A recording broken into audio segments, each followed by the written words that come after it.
Welcome to the African Strata, where every layer tells a new story. Support the channel. Like, subscribe, and share for more real African stories. What if I told you that Africa is not poor, not broken, and not behind, but intentionally kept that way? What if every struggle to cross a border, every collapsed currency, every youth denied a future wasn't just a failure of leadership, but a feature of a system built to divide, weaken, and control? You've been taught to respect the map, to honor the flag, to fight for the lines drawn on a piece of paper by men who didn't speak your language, didn't believe in your future, and didn't even think of you as fully human. And now, someone stands up, not just to reject those lines, but to erase them entirely, not to redraw the map, but to tear it up. One continent, one people, one voice. That vision terrifies people, not because it's impossible, but because, for the first time in modern history, it's starting to look possible. So before we go any further, ask yourself this: who do borders really protect? And who do they imprison? You don't need bricks and barbed wire to build a prison. Sometimes all it takes is paperwork. For millions of Africans, crossing into a neighboring country is harder than flying to Europe. A Senegalese engineer can get a Schengen visa faster than he can attend a conference in Côte d'Ivoire. A Nigerian student needs more documents to study in Kenya than in the UK. A Malian farmer can't sell his crops next door without paying fees that make it pointless. According to the African Union, over 70% of African countries require visas from fellow Africans. In contrast, Europe eliminated internal visas across 27 nations decades ago, and yet we still call ourselves brother nations. These aren't just bureaucratic hurdles, they're borders wearing suits and ties. They're reminders, silent but suffocating, that freedom of movement was never meant for us. Because when you trap people within invisible walls, you don't have to control them directly. You just let the walls do it for you. And here's the twist. Most of us have learned to accept it. We mistake isolation for security. But what happens when an entire generation starts asking, why do we need permission to meet our own people? You don't really notice it until it touches you directly. Until your cousin's scholarship falls through because the university 2 countries over calls her a foreign applicant, even though she speaks the same language, watches the same music videos, eats the same damn jollof rice. You don't really feel it until you try to expand your business and find out that shipping from Nigeria to Ghana costs more than shipping from Nigeria to the UK. The forms are different. The tariffs are unpredictable. The trust is non-existent. And that's the heart of it, isn't it? We've normalized distrust. We've grown up hearing that we are too different to work together, that East Africans don't get along with West Africans, that French-speaking Africans can't do business with English-speaking ones, that North Africa is not really Africa. We inherit these divisions like family heirlooms, passed down from generation to generation, not realizing they were handed to us by people who never cared whether we existed at all. This is the shared wound. It's not just historical. It's emotional. It's psychological. It's daily. It shapes how we move, how we trust, how we dream. People don't just stay in place because of rules. They stay in place because they've been taught they don't belong elsewhere. They've been conditioned to believe that unity is naive, dangerous, even impossible. But tell me this, if we're truly so different, why does the pain feel so familiar across every border? Why do our stories echo each other even when our flags don't? Let's be honest for a moment. The division doesn't survive by accident.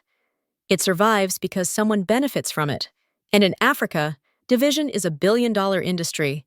You think it's about ethnic tensions or old rivalries? That's just the cover story. The truth is much simpler and uglier. Every time 2 African nations fail to trade with each other, a company in Europe wins the contract. Every time our currencies can't be exchanged, a bank in France collects the conversion fees. Every time we fail to build a regional factory, someone oversees ships in the finished product at double the cost. Disunity is profitable for outsiders and for a few insiders too. Because let's not pretend. There are African elites, yes, our own people, who've built entire empires on the back of division. Presidents who stay in power by fanning nationalist flames. Ministers who get kickbacks from foreign military bases.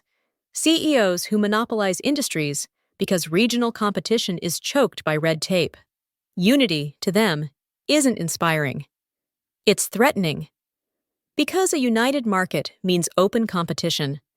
A united identity means people start asking bigger questions about fairness, about freedom, about who's really calling the shots. That's why Pan-Africanism has never been allowed to grow beyond symbolism. They'll let you wear the colors, sing the songs, maybe even print a commemorative stamp. But the moment someone says, "Let's build one currency," suddenly it's chaos. Suddenly it's too complicated. Suddenly, Western economists show up on TV explaining why it's not viable. But they never say that to Europe, do they? They never warned the Eurozone that cultural differences would make integration impossible. They never told the United States that having 50 states was a logistical nightmare. Only Africa gets told to slow down, wait, be realistic. Realistic for whom? For the corporations making billions off fragmented markets? For the powers who still write our policy through their embassies and development agencies? When Traoré and others begin talking about erasing borders, they're not just making political statements. They're threatening an entire ecosystem of profit built on keeping Africans separate, unequal, and distracted. And that's why the backlash is so intense. That's why headlines start using words like radical and reckless the moment unity becomes a plan, not just a speech. But maybe what's radical is pretending that 54 little nations can each survive alone in a world run by continental blocs, corporate giants, and trillion-dollar alliances. Maybe what's reckless is clinging to artificial boundaries while the world moves on without us. So the next time you hear someone say, "Africa's not ready for unity," ask them, who told you that? And more importantly, who benefits when you believe it? You were never meant to know this part. Not in school, not in state TV documentaries, not in the Independence Day speeches. Because if you knew, if we all knew, you might start asking questions that break the script. Here's what they left out. The borders of Africa weren't drawn with pens, they were carved with knives. At the Berlin Conference of 1884 to 1885, a room full of European men, no Africans present, no consent requested, divided the entire continent like a cake. They didn't ask who lived where. They didn't care which communities had traded together for centuries, which families crossed rivers to marry, which kingdoms spanned what's now 6 different flags. They came for resources: gold, oil, rubber, land. And to extract efficiently, they needed boundaries, control, customs, taxation. What they created were not countries. They were zones of extraction. When independence came, the maps stayed the same. Why?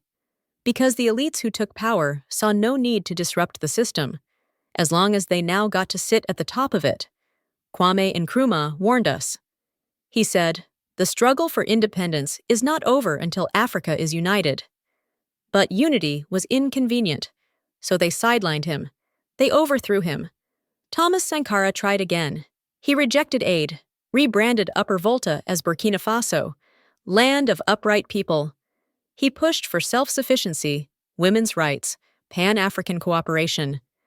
They assassinated him in broad daylight in 1987. Until this day, we don't name airports or monuments after him. But we still name streets after colonizers.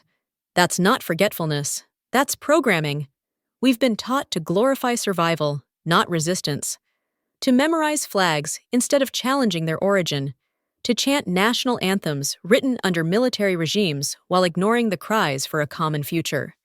Even today, colonial languages dominate our parliaments. French in Senegal, English in Nigeria, Portuguese in Mozambique. But try finding a public school in Africa that teaches Swahili across borders. Try getting your driver's license accepted in more than 3 neighboring countries. It's not that Africa lacks a common language. It's that someone made damn sure we never used it. We inherited a blueprint of division, and we called it independence. But what if we finally rejected that blueprint? What if history didn't have to repeat itself because we finally studied it with clear eyes, called out the lies, and reclaimed the version they tried to bury? Because the truth is this: we can't move forward if we keep walking in footprints left by thieves. Let's talk about the generation that wasn't supposed to wait. The ones who were promised progress. The ones who were told, things are different now. You're lucky you didn't grow up during the wars. You've got the internet. You've got startups. You've got your own voice. Except none of that matters when you still need a visa to visit your neighbor. When you can build an app in Uganda, but can't legally sell it in Tanzania. When you graduate top of your class in Zambia, but your degree means nothing in Botswana. This generation is educated, online, connected, and stuck. They swipe between Kigali, Nairobi, Accra, Lagos, but can't move between them. They know more about Korean pop culture than they do about what's happening 2 countries over. And that's not a coincidence, because while the world got smaller, Africa stayed fractured, intentionally. You feel it most when you travel. You land in another African capital, and suddenly your SIM card doesn't work. Your mobile money app is blocked. The food is familiar, the faces too, but the systems make you feel like a stranger. And let's not pretend it's just bureaucracy. It's a lack of political will. Because if leaders truly cared about empowering the youth, they'd tear down these walls. But they won't, because movement equals momentum, and momentum equals power. So what do you do with a generation that has questions? You drown them in noise. Celebrity gossip, imported ideologies, debates that distract, apps that entertain but never liberate. You flood their timelines with everything, except a sense of collective direction. But here's the thing: people are starting to wake up, not in crowds, not in waves, but one by one, quietly, deeply. They're beginning to notice the contradictions, how they can invest in crypto in New York but can't wire money to their cousin in Benin, how their talents are good enough for German companies but not for their own governments. They're beginning to ask questions that sound simple, but are anything but. Why is it easier to trade in USD than with our own currencies?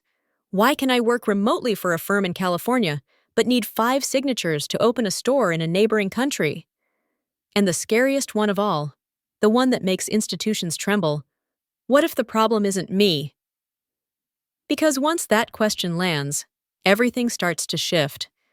Maybe I'm not lazy. Maybe I'm not naive. Maybe I'm not too young to understand.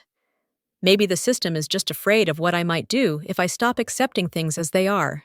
And you can feel that fear at the top, in the way officials respond to student protests, in how they panic when youth mobilize without needing a party or a patron, in the sudden bans on crypto, on TikTok, on open discussion.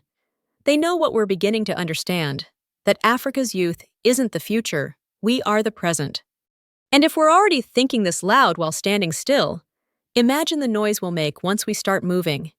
Unity has never been the problem. It's the possibility of it that terrifies people.